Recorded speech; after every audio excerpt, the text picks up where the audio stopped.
All right, everybody, if you can please turn your videos on, I'd appreciate it so I can see your faces.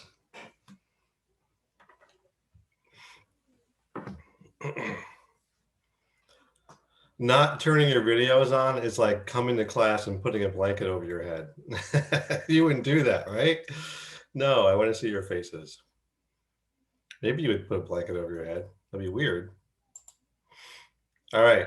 Let us begin. We're going to talk a little bit about the calendar first, the schedule. So let me share my screen. If you look at the calendar, it showed an exam for today. Obviously, we're not doing that because we're not done with the chapter, but we should be done with it today. And I'm going to push back the exam until next week. So you have a whole additional week to study. So on Tuesday, we'll do the review game. We'll just use the Kahoot. I think that worked pretty well. And then on Thursday next week, we'll have the exam that covers chapters 6 and 7. And then we're going to press forward or move forward after that. And it's going to be a pretty big push because we have 3 chapters. And that is scheduled to have an exam right before Thanksgiving. I scheduled it that way. We'll see if it works. If worst case scenario, we'll push it back a little bit and do the exam after Thanksgiving. I'm guessing if I polled you guys, 50% of you are going to say let's do it before, and 50% are going to say let's do it after. So you can't please everybody. So we'll see what the schedule does. But right now, your exam 3 is scheduled for next week, not this week, obviously. All right, let's jump in. We left off talking about Ainsworth and her strange situation experiment. You guys can see the slides. Thumbs up. Okay, thank you. Yes. Good stuff. So we left off talking about Ainsworth and the strange situation and attachment. I just wanted to mention a couple things, I guess, about that. We went through the different attachment styles and what that might look like when the person gets older. And then, there's, if you talk to expectant moms or new moms, a lot of them will have this debate in their head and with their husbands about what they should do. Is daycare okay? And maybe they shouldn't do daycare. And are they damaging their child for sending them to daycare or having somebody else take care of their kid? Yada yada yada. And long story short, what the research shows is that really using long-term daycare is okay as long as that bond with the child or the attachment with the child is secure. Going to daycare isn't going to mess your kid up by any means. It isn't, although there's good daycares and bad daycares, but just the fact that they're going to daycare isn't a bad thing as long as the the child has a secure bond or attachment with their caregiver. Oftentimes, that's, the research focuses on mom, but that's just the way it is. However, if the bond is not secure, if the bond is either avoidant, or the child has an unresponsive mom or dad, then it becomes it's like double jeopardy, because the kid is not getting an attachment or a bond from home, goes to daycare and not really getting attachment there either. Um, and it's like double duty, double jeopardy here, and the kid then will probably develop some negative attachment and bonding. So, but just the simple fact of daycare alone isn't bad, but as long as the attachment at home is good. All right, let's get to moral development. We're going to shift gears, go into moral development now. Moral development, and this is a throwback to our discussion from last time. Piaget, you remember Piaget, that Jean Piaget, the guy from France? He actually had something to say about moral development too. Remember, he was a genetic epistemologist, so he talked about the development of thought, of decision making, and some of that is morality. And Piaget said, you know what? I believe that there are two stages to moral development. What is moral development?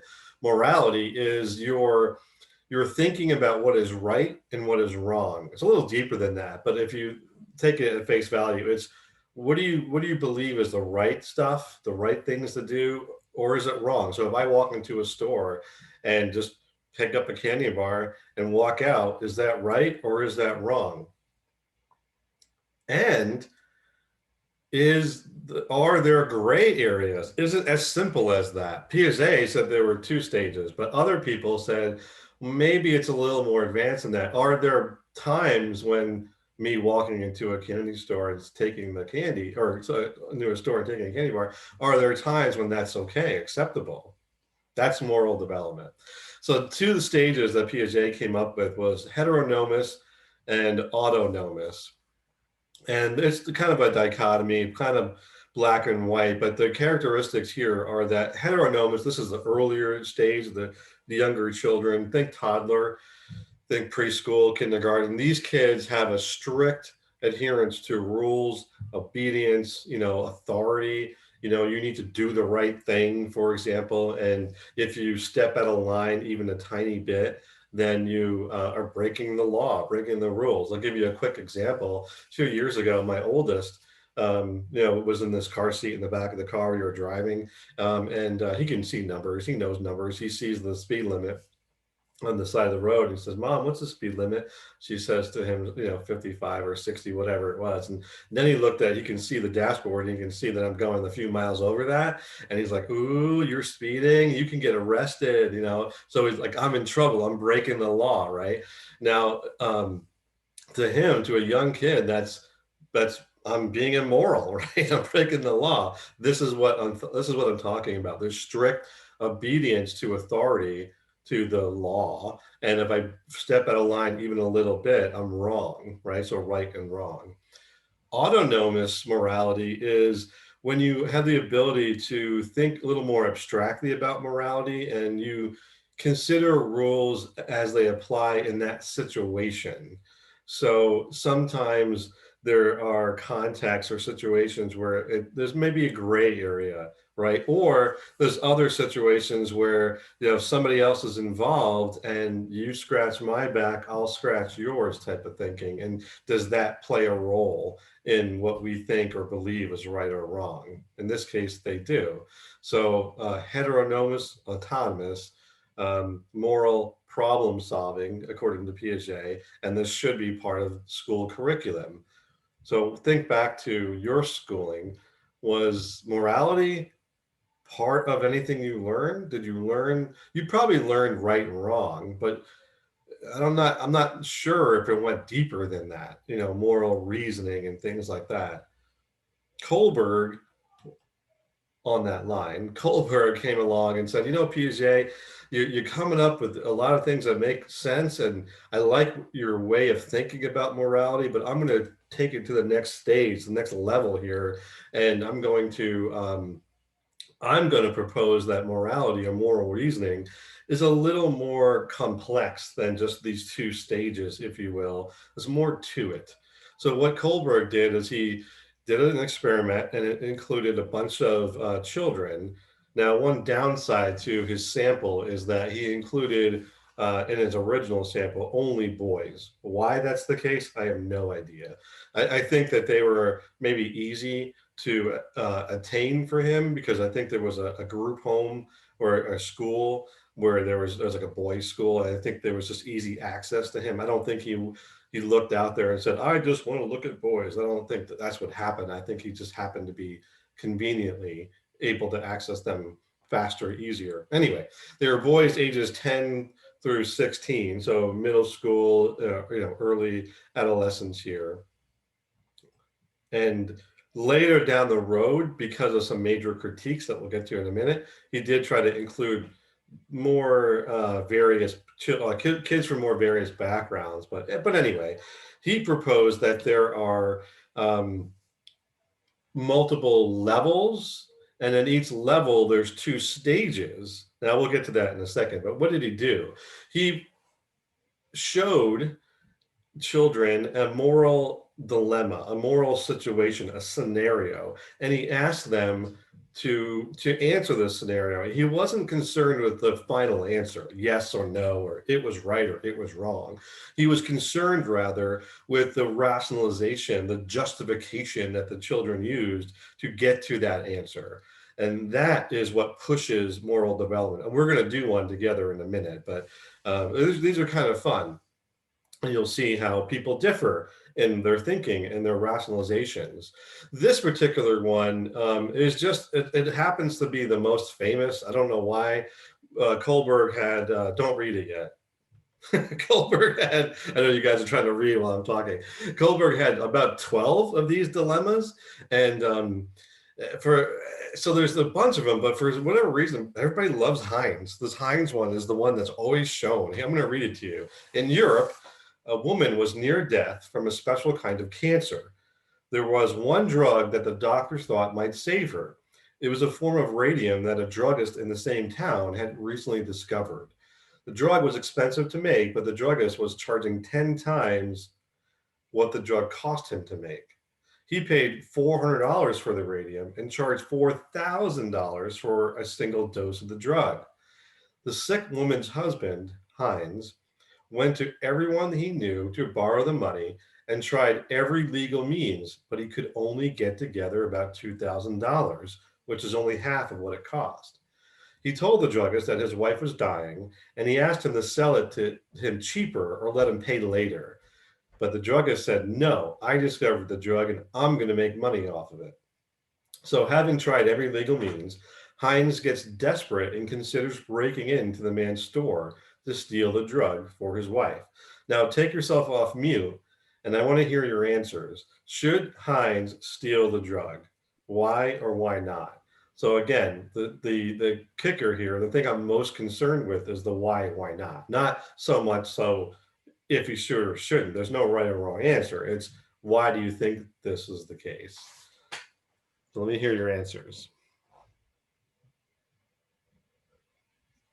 I don't think he should, because he could get in a lot of trouble afterwards. I think he should just continue saving up money. Okay. So he shouldn't, because if he did, he's basically breaking the law and he's going to get caught and get in trouble for it. He's going to have some legal consequence, right? Is that what you're saying? Okay. Who else goes along with that? Does anybody else believe that he shouldn't? And tell me more about why.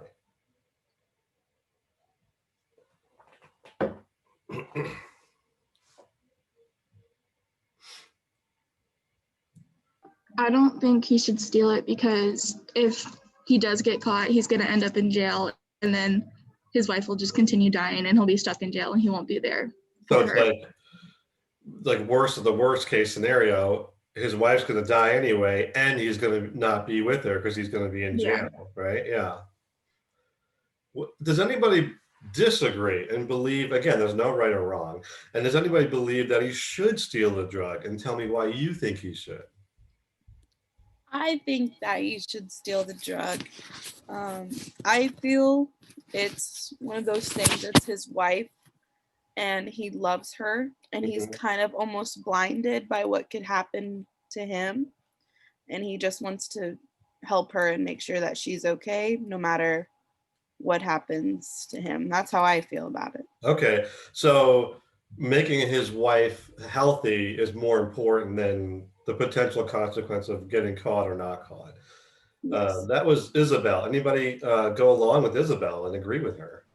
I feel like if he didn't steal the drug, then he would have like moral consequences with himself for like he didn't do as much as he could to help his wife. So he'll feel bad either way if he goes to jail, but I feel like he'll feel better if he tried to at least help his wife. Yeah. Notice and thank you, Delaney and Isabel and everybody else for participating. Notice, everybody, the difference in the answers, right? The end answer from Delaney and Isabel were the same. He should steal it, but the rationalizations were different. Delaney said he's going to have so much inner guilt. He's going to feel so crappy, and he's going to feel like the worst husband of the world, right? If he doesn't steal, he's got to do it. In order for him to feel not feel that guilt. Isabel said, well, his wife really needs to be healthy, and that's more important. Other people said, you know what, it's the law is the law, and he's breaking the law.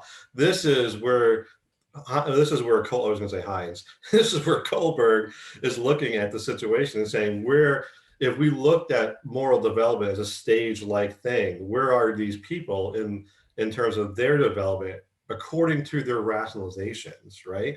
So let's get into that. There's a couple of different examples. Like I said, there's about a dozen of these. We're not going to go through all of these because we don't have time. But if you are interested in these, you can just Google Kohlberg's moral dilemmas, and you'll find a bunch of them.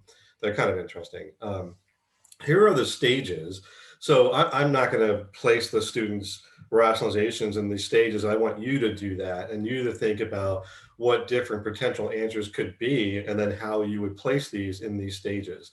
Notice there's 3 levels: pre-conventional, conventional, post-conventional. And then it gets kind of complicated because there's 2 stages at each level. So it's like an onion, right? It's like one layer is the levels, or the pre-conventional, post, and then the other layer is these stages within the level. I'm not going to require that you know the stages per se, but I do want you to know the levels. Okay, so know the 3 levels and what the basics of them are. We're going to get into these right now. So it's at the pre-conventional level. The major idea here is that this is a younger kid, most likely toddler age, a little older, and especially at stage 1, the focus more is on that strict obedience to authority. That's kind of sounds like heteronomous, or heteronomous with Piaget, right? Kind of sounds like that, where there's that the law is a law, you can't break it, right? But stage 2 gets a little bit further and says, well, there's cases when you will do something for somebody because they'll do something for you later, right? I'm going to steal this drug for my wife to save her life because if in the future I need some saving, she's going to do the same for me. So that's how the flavor of that. So really, I'm going to do it. I'm going to steal it, but just because I want her to do the same for me later, right? So next, we're at the conventional stage or level, sorry. So now we're probably talking, probably 3rd, 4th grade-ish, kind of around there, and stage 3 and 4. So what the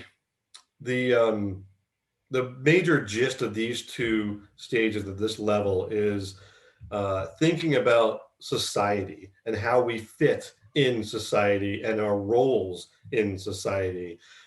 Stage 3, we're really focused on society, people, others, thinking good about us, right? So I'm going to steal this drug because I want other people to see what I'm doing and think I'm a really good husband. Wasn't he a great husband for doing this? He's such a nice guy. He went out there, sacrificed, and he went and broke in just to make himself, have just to have his wife. And he's such a great husband, right? Or that he wants his wife to think, oh, you're so sweet, you're the best. So it's called a good boy, or nice boy, good girl mentality, because you're really doing things so that other people can think positively of you. So you will be subordinate of your own needs just to please others, really. So Heinz, regardless of whether he believes it's right or wrong, is going to do it just so he can look good. Stage 4 is the law and order. It kind of sounds like the first stage because you're kind of like respecting authority, but the difference is it's a little more complex than that. So you're not doing it following the law just because you're strictly obedient to the rules. You're following the law because you believe in the law. You believe that if we don't follow the laws, society is going to break down. So, for example, I shouldn't speed even if it's 2 miles, 3 miles over the speed limit.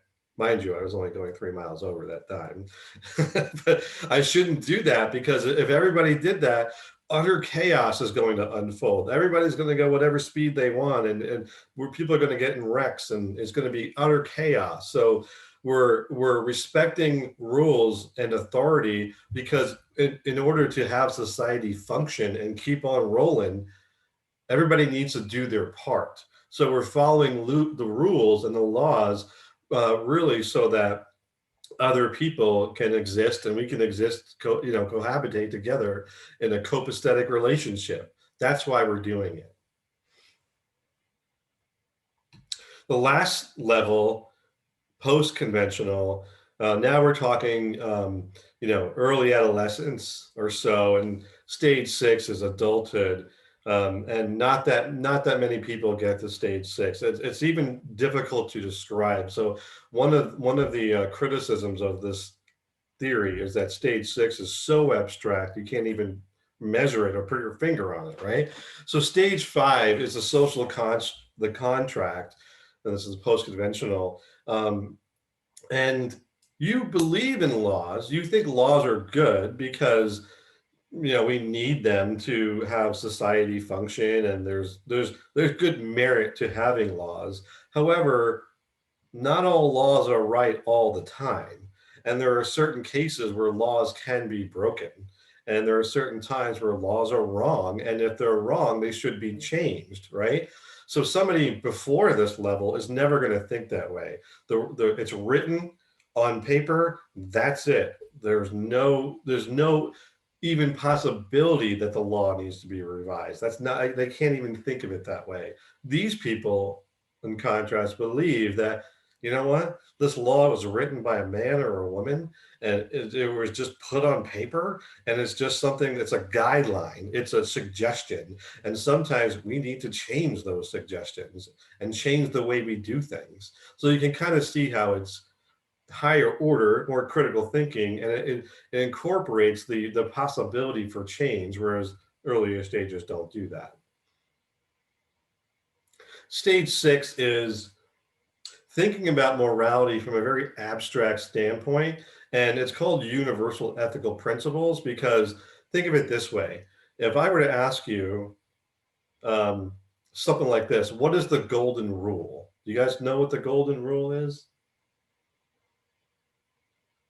Treat others the way you'd like to be treated. Yeah. The golden rule is something that is universal, and it can be applied in any culture. I mean, every culture around the globe basically has some version of the golden rule, right? Another universal rule that applies everywhere globally is the right to life, the right to live. So are you telling me that, that laws, I have to strictly adhere to the law, even if it means sacrificing my life? No, you're not going to do that. Like, for example, let's say, you are driving your car, and you're driving down the road, and there's a train, coming, and the only way to get past this train is to break the law and speed. Are you going to tell me you're not going to speed and you're going to let this train hit you because the law is the speed limit? Heck no. You're going to be like zipping out of there because you're going to want to live, right? So the right to live, the right to life is a universal law. So Hines would answer this question, or somebody would answer the Hines dilemma this way. His wife's right to life supersedes anything the druggist is talking about, and the druggist's desire to make money off of this drug and that kind of thing, or the law saying he can't break into the store.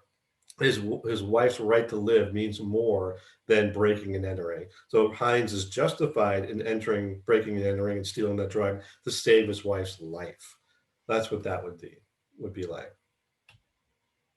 So I gave you this slide too. It kind of shows you just kind of basically the age ranges that we're talking about. Good idea to know, where the people are in terms of the stages at different, developmental periods of their life. Stage 6 is really rare. It's not that common. Not everybody gets the stage 6. That's one of the other reasons why I just want you to know the levels rather than the stages, because not everybody gets the 6, but most adults will get to stage 5. Most people will get to post-interventional, but that doesn't also mean that just because you're 16, 18 years old, you're reaching stage 5.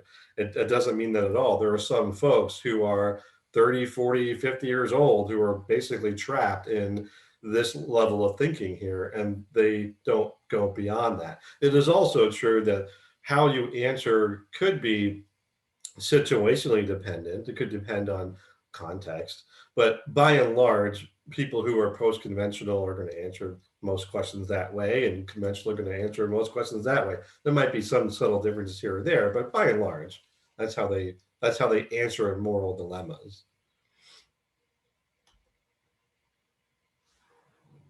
So this is just another slide, kind of just a brief snapshot of all the levels that I want you to know. So we just kind of went through all that, so I don't need to revisit that again. Plus, I already gave it to you. So let's see.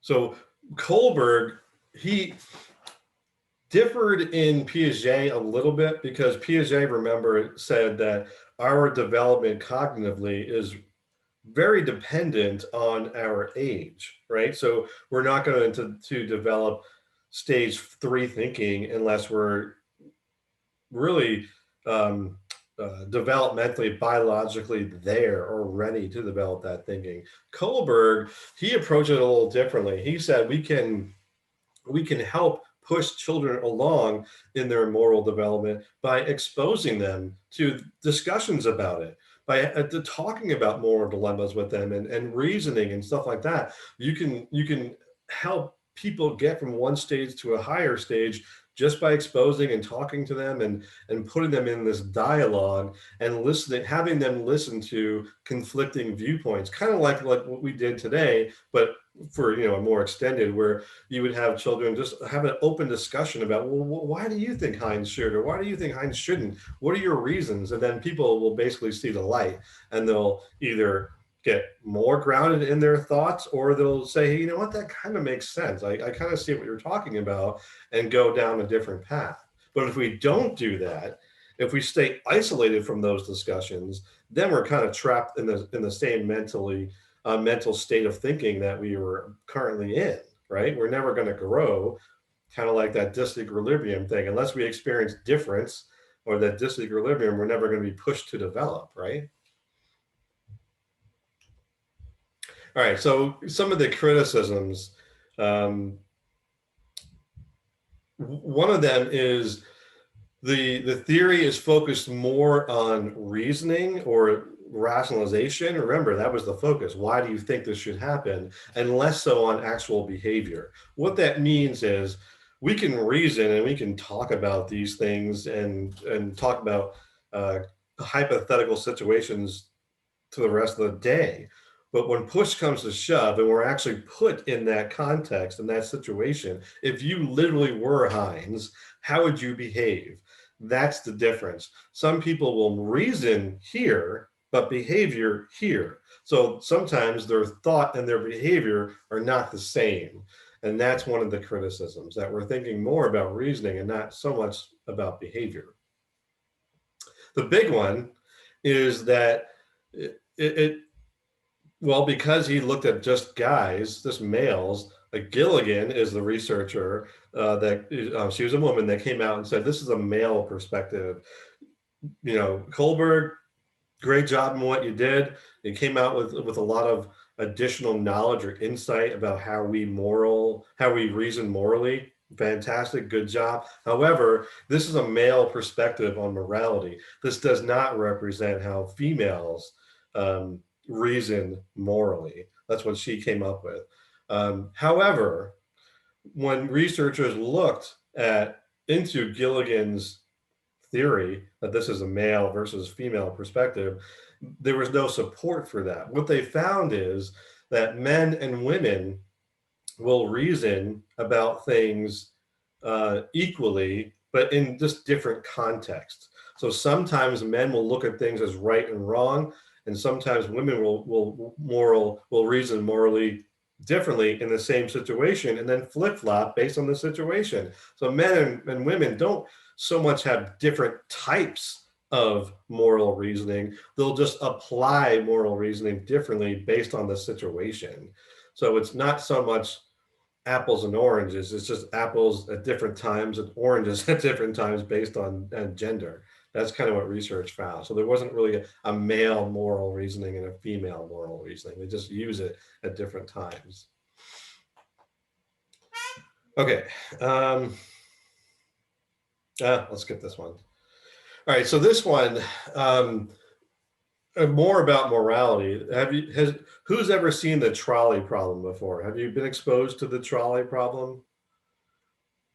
Have you guys seen this? Well, maybe you haven't. And this is another moral dilemma. You are this guy up here, or gal up here on this bridge. You see this guy or gal? You're put in a situation where there's a trolley car speeding down the tracks.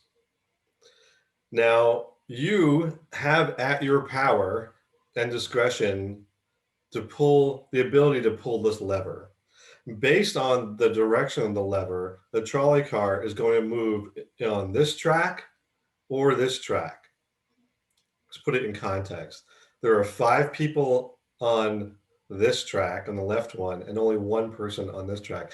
This trolley car is going to kill somebody. It's going to run over and literally kill somebody.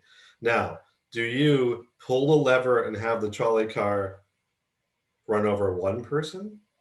Or do you pull the lever and have the trolley car run over 5 people? What's your answer and why? Doesn't this problem also have like the single person be a baby or something? There's different versions of it. And that's actually when we get to B right here, there's another version of it. We'll get to that in a second. But yeah, does that matter? If this was a baby, would that change your answer? If this was a dog, would it change your answer? Right now, there's just regular adults. Does that change how you answer? Not really, no. No? What would your answer be? Since you're unmuted, what would your answer be? Which way are you going to pull the lever? Run over 5 or run over 1? I'd run over 1. Tell me why. It's just, I don't really have a why to it. It's just, that's what I would do. There's got to be a reason, though, that you're running over 1 instead of 5. Think about it. You don't have to answer right now, but think deep. But why you would pull the lever that way? Who else wants to answer which one they would?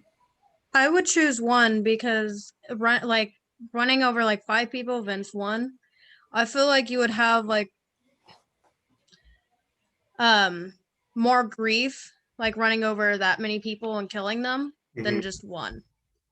You would have grief, but you would still feel more awful about yourself, killing that many people. Mm-hmm. So the number of people makes a huge difference here, right?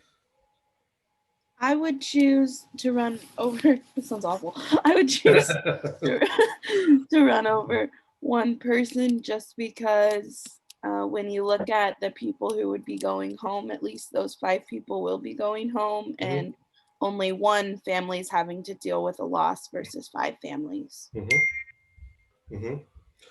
And most people are going to say that, but it's interesting. What I think it was what Chris was saying, like, does it make a difference, like, who this one person is? If it's a baby, if this is a baby and on the one track, and these are adults, are you still going to run the baby over?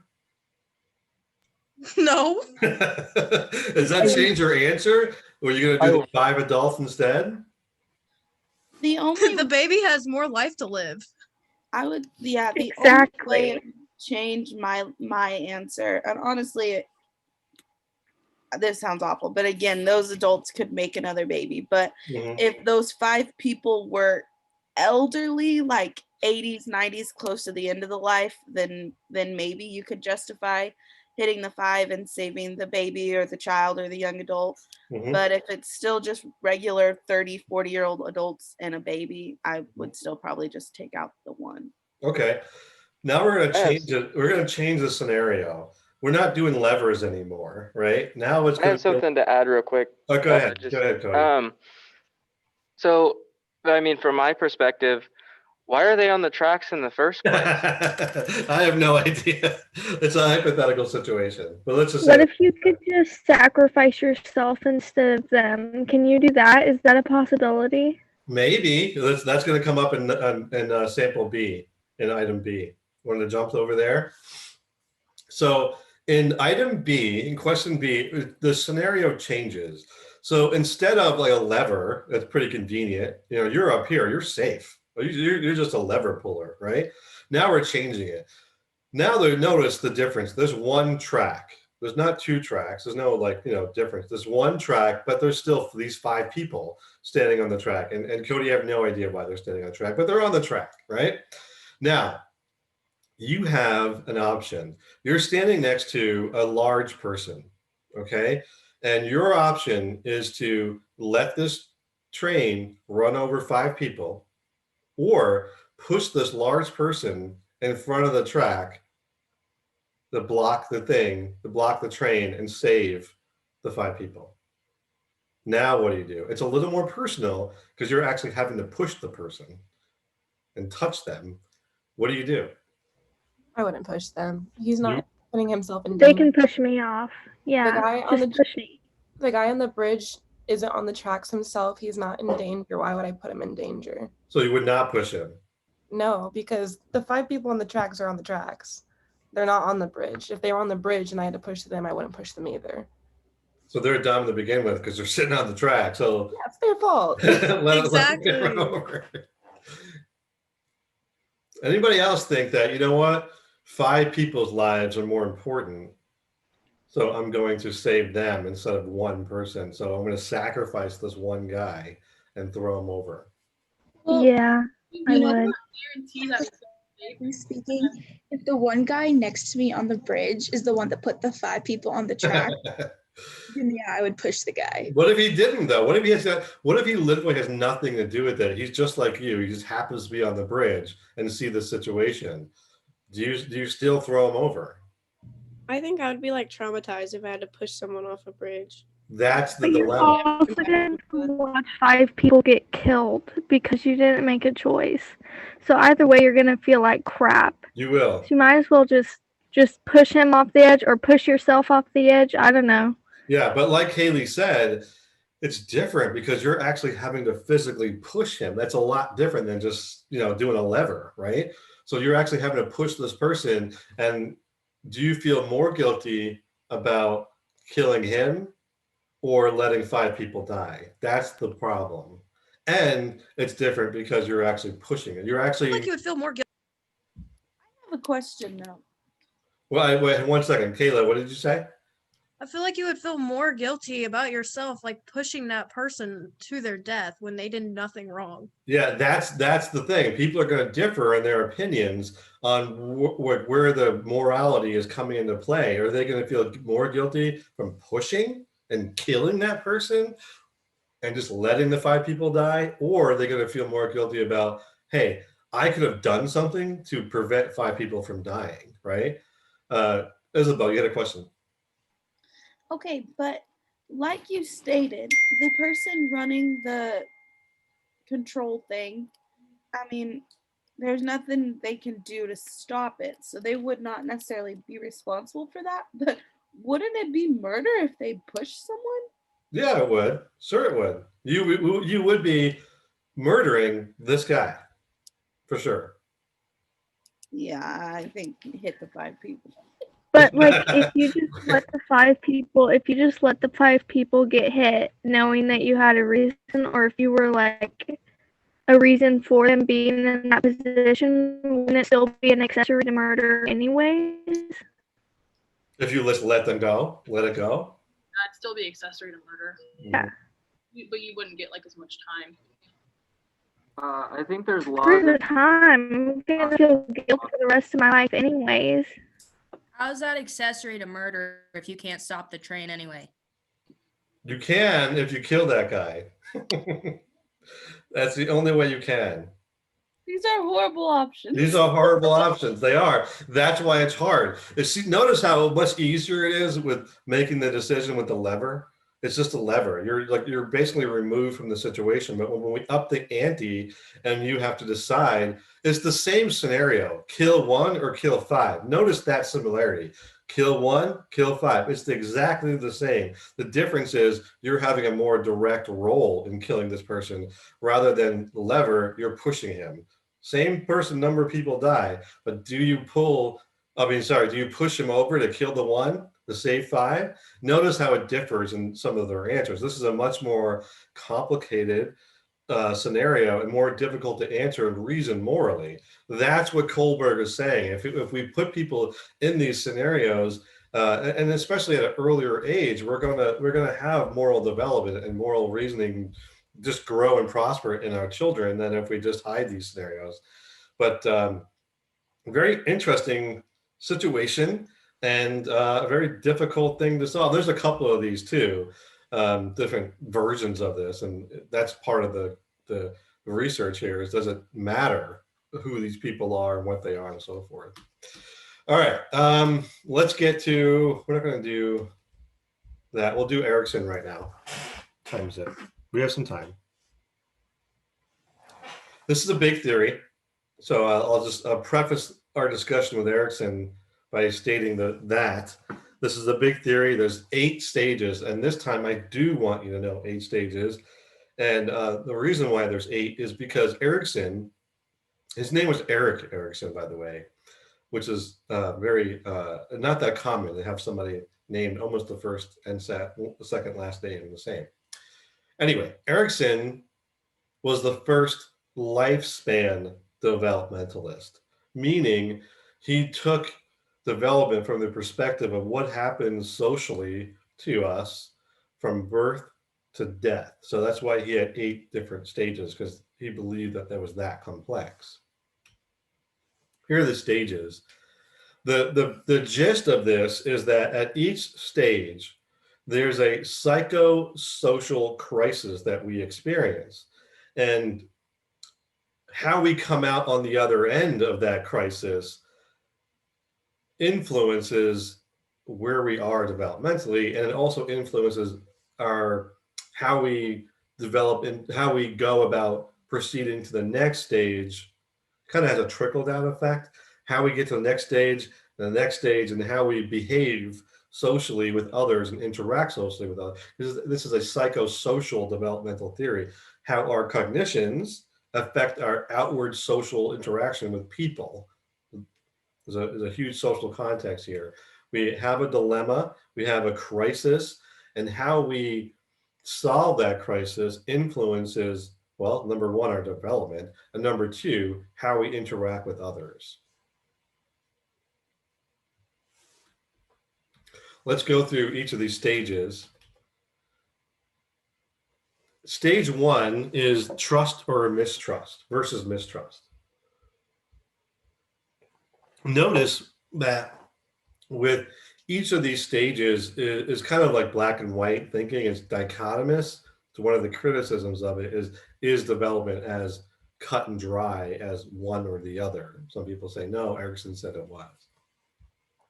So the most important, well, think about who we are at this stage. We're really little. We're an infant. We're a little baby. We're birth to 18 months old. We're completely helpless. We need the other person to take care of us, right? We need that mom or that dad to provide literally everything for us, from cleaning us up to feeding us to bathing us. We can't do anything for ourselves.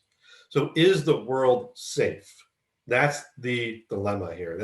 That's what's going on. Like, can I trust that my caregivers are going to take care of me? If they do, I will develop a very trusting mentality, and I'll trust other people, and I will just be comforted knowing that they're there, because I know that they're going to take care of the situation, they're going to take care of me. And because of that, when I interact with other people, I will inherently, almost innately, trust them.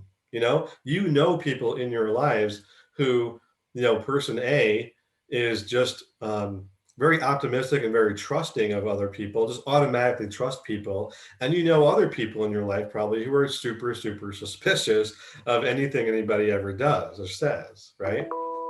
I kind of had a personal experience with this myself. I came from New York State, almost New York City, Long Island. And when I moved to the Midwest, I moved to Nebraska. I might have told you guys this story. I moved to Nebraska, and I went to Walmart the first day to buy my supplies for a living there, like milk, bread, stuff like that. Anyway, I'm checking out, and the girl at the checkout stand, she asked me, "How are you doing today? What are you doing today?" And I'm like, I literally, the first reaction I had was checking for my wallet. Like, what do you want? What do you want from me? What are you doing? Right? Like, why are you asking me how I am? That seemed very bizarre to me. But from the Midwest perspective, that's pretty normal. So I would say culturally, the Midwesterners are more trusting of others than New Yorkers. Anyway, the basic gist here is, do you trust in others? If you have a caregiver that's providing for you, you're gonna have this general ability just to naturally trust other people and trust in the world. Things are going to be okay. Things are going to unfold fine. We're going to be fine. Or everything sucks. I can't trust you. I don't believe anything you say. I need proof. I need evidence of anything that you do or say, because I'm not going to believe you. That's what happens later in life. Next stage 2, is autonomy versus, should say, shame and doubt, or autonomy versus shame and doubt. So now we're talking toddler. We're talking anywhere from 18 months, 2 years to about 3 years old, so a toddler age. And the gist of this stage is, does the adult in your life, usually mom or dad, does this person give you the ability or the general thinking that you're capable of doing things on your own? Or do they just take things from you, do it for you? I was at a mall one time years ago, and I was walking down the way, and there was a some stairs in front of me, probably about 20 feet in front of me or whatever.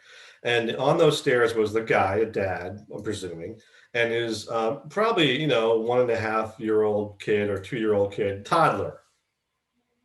And I'm watching this unfold. The kid is walking up the stairs, and the dad is letting her do it on her own, even though for me, I didn't have kids at the time. So for me watching this, it was painful to watch. I'm like, dude, this is taking you 5 minutes just to walk up 1 or 2 steps. Just pick her up and go, right? That's what I'm thinking from a non-dad perspective. But what did he do? What did this dad do to this child? He let her believe in herself. I can do this. I can walk up these stairs on my own. I don't need you to do it for me, right? If he had just swooped her up, picked her up and walked up the stairs, it would have been a heck of a lot faster. He would have got up those stairs in about 10 seconds. But he took the time to let her do it on her own, to give her the feeling that I am capable. I have autonomy. I am an autonomous person and I can do things on my own and do it in a way where I succeed. If you don't give the child that, they're going to develop shame and doubt. They're going to doubt their abilities, and they're going to basically not believe that they can do anything. Instead of see a child in front of a stairs, instead of approaching it on their own, they're going to look up at the adult and say, help me out here, pick me up, do this for me because I can't do it. That's the difference. And I've seen that too. And you might observe that in your own observations. When you look at kids this age, do they try to do it on their own, or do they just look at the adult and say, do it for me? That's the crux of this. So when my kids were growing up and they were about this age, they would often say something like, I do it, or me do it, or whatever, because they wanted to do everything on their own, pick up their shoes, put their shoes on. Yeah, it would have been a lot quicker just to put their shoes on for them, but they need to learn to do it on their own so that they believe they can do it and they can do this and other things. So again, in adulthood, you're going to see people who are just very shameful and doubtful of everything they do. Almost their first reaction when they encounter any task, I can't do it. I can't do this, right? Have you seen people like that? Or have you seen other friends of yours who might encounter the exact same obstacle? Just tackle it, just do it, because they know they can do it. Next stage, stage 3, is initiative versus guilt. Kind of a continuation of stage 2, but maybe taking it to the further level. So this is, let's think kindergartner age, preschool, kindergarten. Take autonomy and take it a little further. Is their independence supported? So autonomy is the ability to think of yourself as an autonomous single being that could do things on their own. Does the parent give them that thinking and promote that thinking and let them do things on their own? Go upstairs, go to your room, pick out some clothes that you're going to wear today. Go upstairs, brush your teeth. Or does the child get the mentality that you can't do anything on their own? You need me to do everything for you, and I have to basically tell you to do everything. You're incapable of having any initiative. So the child at this age is going to want to think of things to do on their own, think of games to play on their own, think of toys to play with on their own. Or does the adult give them the thinking that they need to basically hover over them and give them things to do all the time? My kids will come to me and say, I'm bored. And I'll say, well, figure it out. You have a million toys in the playroom that you don't use. You got your Xbox, you got your whatever. Do something, figure it out. I'm not going to be the one telling you what to, I'm not, your preschool teacher 24/7. I mean, I am sometimes, I'll say, hey, let's do this. Not all the time. You need to develop the thinking that you need to come up with your own stuff to do sometimes. What do you want to do, right? And that's another way you can do it, is you can ask the child, what do you want to do? Do you want to do this, or do you want to do that? Give them options, and they'll feel like they can do things on their own, rather than feeling the opposite, which is, I need you to tell me what to do every step of the way, because I feel guilt. I feel just doubtful of what my abilities are. And if almost as if, worst case scenario, if I think of things to do on my own, then I'm a crappy person, because I'm almost, I'm so dependent on you that if I think autonomously, I'm bad, right? So this kind of person later in adulthood is probably going to be more the clingy type person and incapable of making decisions, because they're not good enough. They don't have autonomy and they don't have the initiative, so they can't make decisions. The classic couple example for couples is, what do you want to eat tonight for dinner? That has probably started many arguments in the world around us. I don't know. What do you want? No, what do you want? It's kind of funny. Anyway, Stage 4, industry versus inferiority. Now we're talking about, first grade, second grade, on to fourth grade or so in the school ages.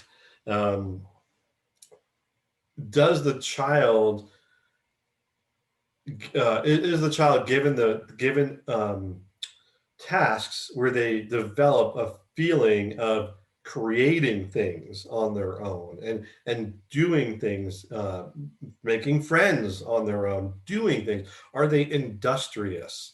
Are they industrial? Can they create something? When you were a kid and you were in kindergarten, first grade, second grade, my kids come all the time. They come home with stuff you made, right? You come home with stuff, projects that you worked on in first grade, and you bring it home. You worked on, my kid just now, he came home with a little hourglass thing that they made in school, or they color stuff and they bring it home, right? That's what we're talking about. You create and you can do, right? And you show.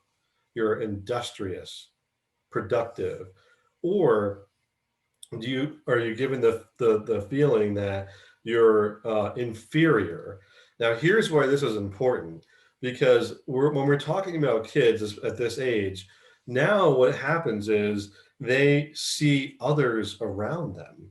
At first, the previous stages, we're pretty much at home. We don't really go out and see a lot of kids. You might see kids at daycare, but by and large, we're pretty much at home with family.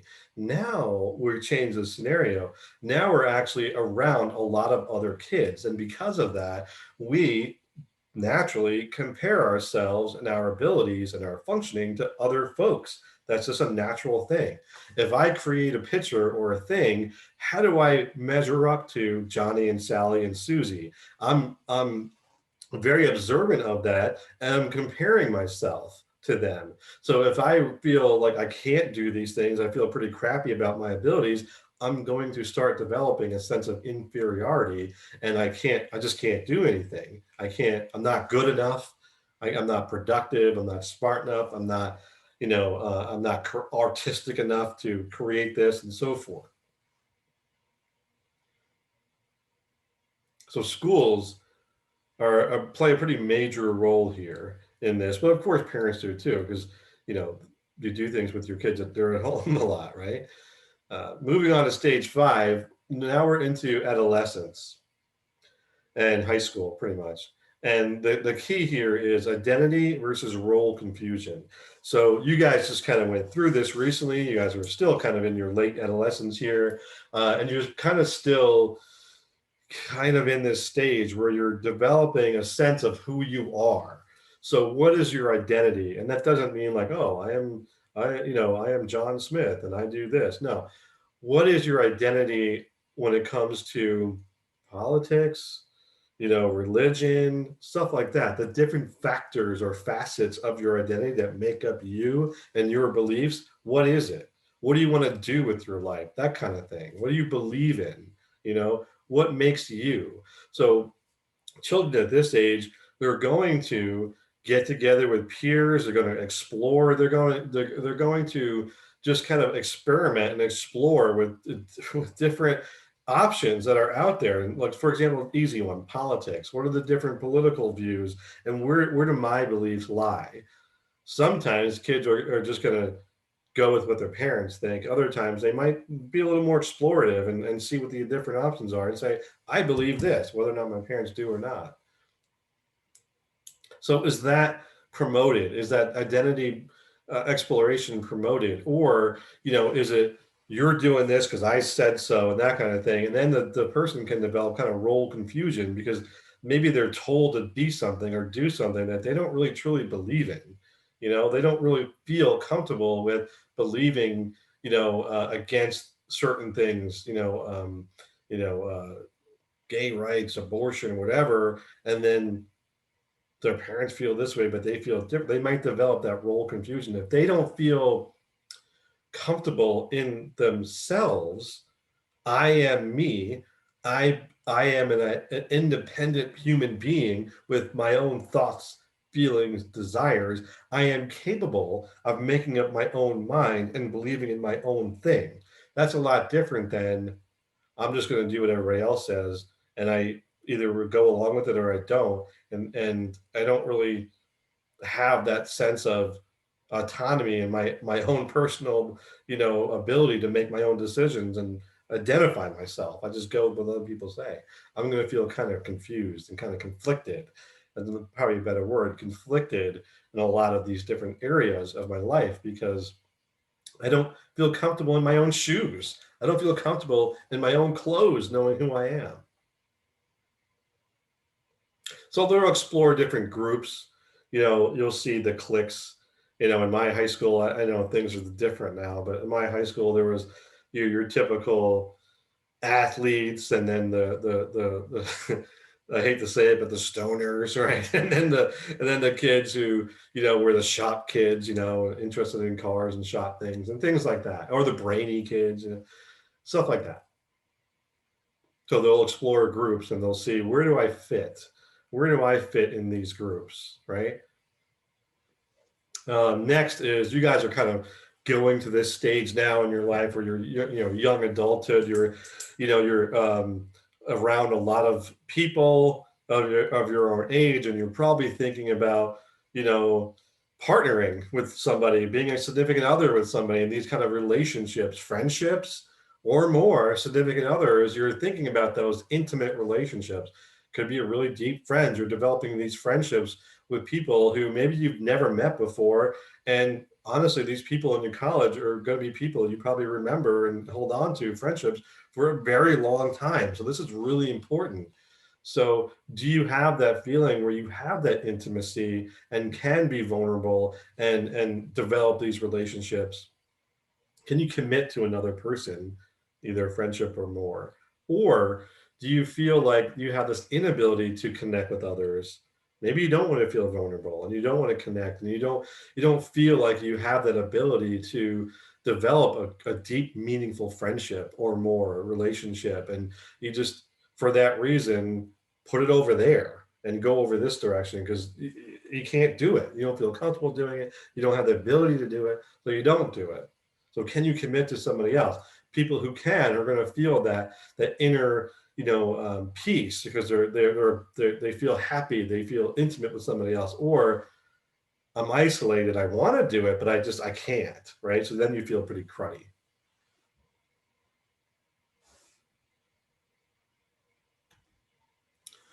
Next, stage 7 is generativity versus self-absorption.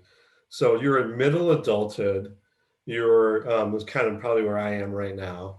You're trying to produce. You're trying to be productive and give back to society. You're trying to be a productive member of society. Be good at your job. Do your job.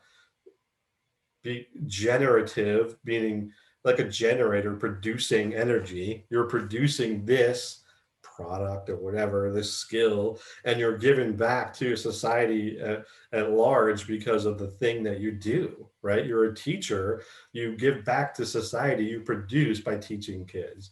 You are a lawyer, you're a doctor, whatever you do, you're producing, and you want to be good at your job. Can you give back?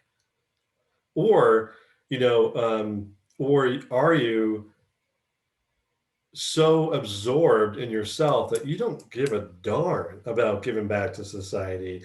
I don't care about those kids over there or those people over there, my community. All I care about is making money and doing well for myself. I don't give a crap about, a relationship or kids or any of that stuff. Next generation, whatever. I just want money. I just want to do what's good for me, what makes me happy. Screw them. Notice how dichotomous that is, right? Notice how there's like two polars. And that's one of the criticisms of this theory, is that, does life really exist on these two polar opposites, or is there gray area? Anyway. Stage 8, the last stage, late adulthood, integrity versus despair. This is when you're in late adulthood, you're in your silver years, and you're looking back at your life and saying, how do I feel about what I did and what I produced and had the life I lived? If I have lots of regret and a lot of things I wish I woulda, coulda, shoulda done, then I'm gonna feel despair. Because you know why? You know why? Because time is up for me. It's not. I don't have the time to go back. It's not my ability anymore to be a productive member of society and have kids and be generative and things like that. And I can't do it anymore. I'm 80 years old. I can't go back to work. That kind of thing. Whereas I'm feeling really, really crappy about myself because I wish I shoulda, coulda, did it, but I didn't. And now I feel really bad. So I feel that almost depression about the situation because I should have done all this stuff and I didn't. Or do you look back at your life and your silver years and you think, not bad. I accomplished my goals. I gave back to society. I was really good at my job. I did my job. I had kids. I gave back to society that way. I raised them, and I was good at my job and that kind of stuff. And I was in a relationship. I connected with others in the community and my family. I look back at my life. I did pretty good. I did pretty darn good. I have integrity with my life and the way it landed. I feel that integrity, like very content, that inner peace. I can, you can pass away in the night and say, I'm good. I did good. That kind of thing. So that was Erickson's theory in a nutshell. I know we moved kind of quickly through that. But let me end it there because I did want to talk about in the last few minutes of class. I did want to talk about the Blackboard grades. Let me stop my sharing for a second.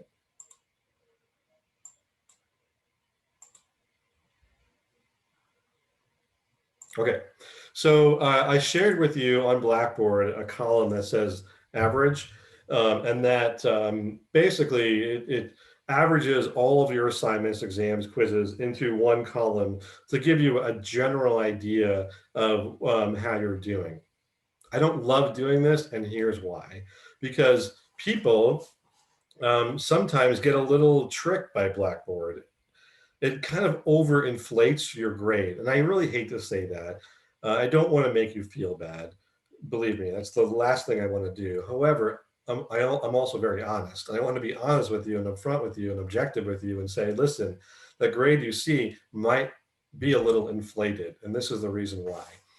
So at the end of the class, your exams are going to be weighted more. Each one of them is worth 100 points. And there's 5 exams 1 through 4 plus the final. So that's 5 exams worth 100 points. So weight wise, that bucket is going to be pretty heavy when it comes to how much weight or value exams have on your grade. However, right now you've only had 2 exams worth 100 points each. So that bucket in terms of weight is a lot smaller. And the reason why is because we've had a crap load of assignments and a crap load of quizzes that are all worth anywhere from 5 to 10 points each. So it kind of looks inflated because it looks like these assignments and quizzes are worth this much because point-wise, value-wise, they add up to more than the exams. If you add up all your quizzes, all your assignments, they will outweigh, the bucket will be bigger for them than the exams right now. So that's why, it can almost look like your grade is higher if provided you've done the quizzes and the assignment, your grade can look higher. You can do worse on the exams right now. You can only get D's on the exams, but providing you did the assignments and the quizzes, it can make it look like your grade is really a C or a B.